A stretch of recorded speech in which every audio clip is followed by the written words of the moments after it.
When Ankara was chosen as the capital city, it was considered insufficient in terms of city plan, residences, and lack of urban parks.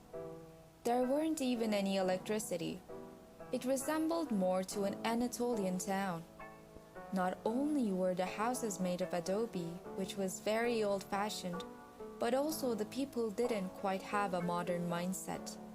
But still, it was the home of many unique cultural features thanks to its long history with many different ethnicities. Also, it was easily accessible because of the surrounding railways.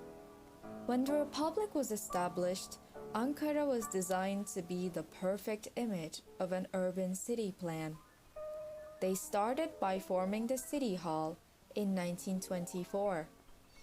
In 1925, the plan designed by Lörher started to be implemented on a small part of Ankara. Later on, because of economic and social disabilities, the plan wasn't completed. In 1928, the need for a new plan led them to organize a competition. Professor Hermann Jansen was announced as the winner in 1929. His plan was accepted later on in 1932. Jansen was a German architect and city planner who also designed the city plan of Madrid. His plan was made under the prediction that the population in 50 years would reach 300,000 people. He prioritized the aesthetic properties of the city by the protection of cultural elements, sport facilities, playgrounds, and green areas. He also used the motifs of Garden City model by Ebenezer Howard to form the relationship between the green areas and the city. Some Baroque-inspired features can be seen in the design as well.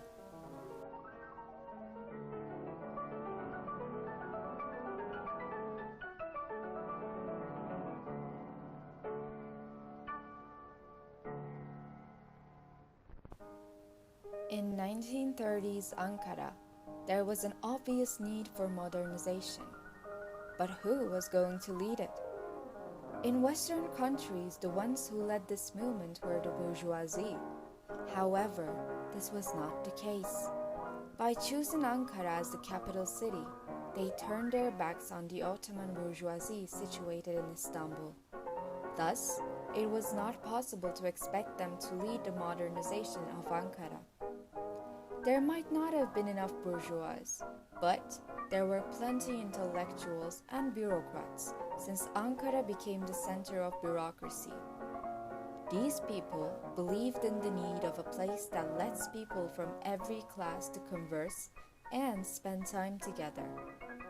Jansen's plan was perfect for this cause, since it included a beautiful open park. Later on, the idea became the still existing famous park, Gençlik Parkı.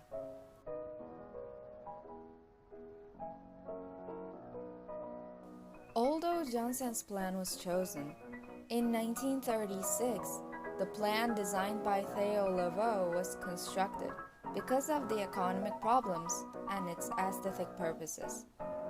But these plans weren't very different from each other. In fact, they were almost the same, apart from the geometrical forms that the water elements had in Theo's design.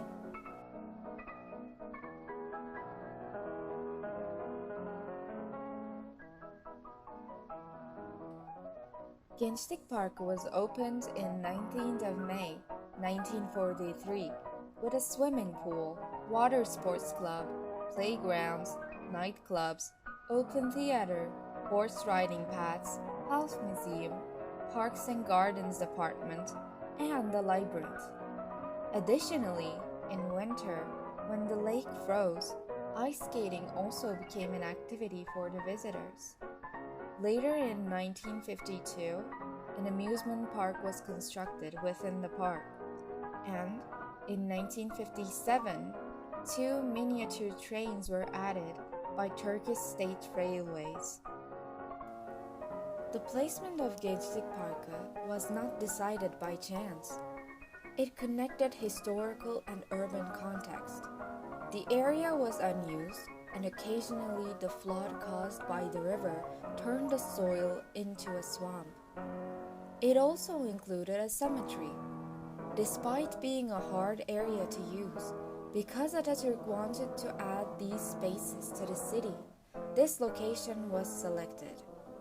Another example for this case can be Atatürk Orman Çiftliği, which was also formed on a swamp.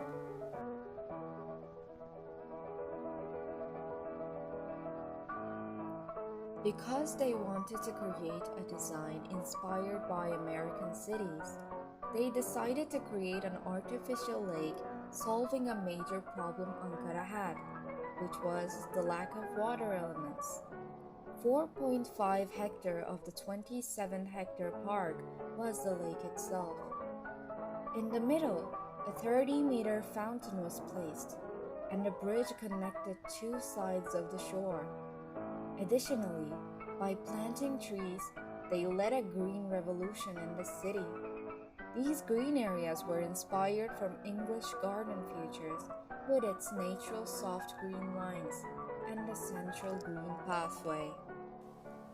Gençlik Parkı was designed as a modern open space that would enlighten and socialize people. Because the lake had a connection with the railroad terminal, it was intended to be the welcoming point and the first location that people arriving at the city would notice. They wanted to show off the new modern capital city.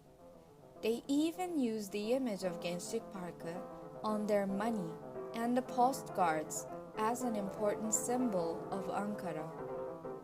Although there aren't many evidences, according to some, at first the park wasn't very successful, despite the encouraging articles published by Ulus Journal and many others. Rather, it became a popular point after the addition of new amusement functions in the 1950s. Later on, because the center of the city shifted towards Kızılay, the park lost more and more visitors, and the visitor profile started to change. With this change, crime rates also started to increase in this beautiful park. In 2000s, the park was renovated by Ankara Metropolitan Municipality. More green areas were added, and the pool and the wedding hall was revised.